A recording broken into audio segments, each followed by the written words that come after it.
We're at verse 19 of the 20th chapter, Gospel of Matthew. This is now the third time that Jesus has announced to his disciples what awaits him in Jerusalem. He's giving even more detail here than he has in the past, and really does indicate that nothing is going to be a surprise when he arrives in Jerusalem and faces the abuse and mistreatment that the religious leaders are going to treat him to. So we have Kai, the connective, paradosusen, from paradidomi, to deliver over, commonly used, of course, for the betrayal of Christ, the word that's used in that connection. This is the third person plural, future active indicative. So they will deliver, auton, direct object, him, accusative, masculine, singular, tois, indirect object.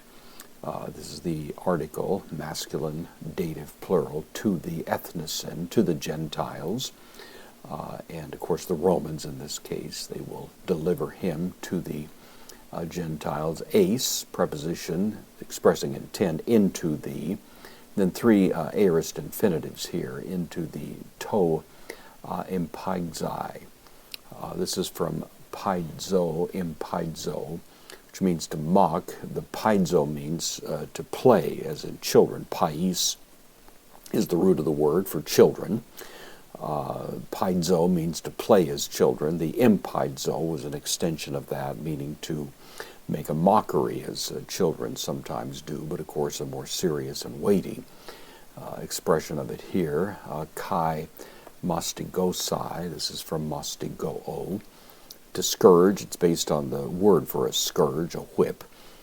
So there's an increasing intensity to mock and to scourge. And then finally, staurosai, the third of these aorist infinitives, from stauroo, to crucify.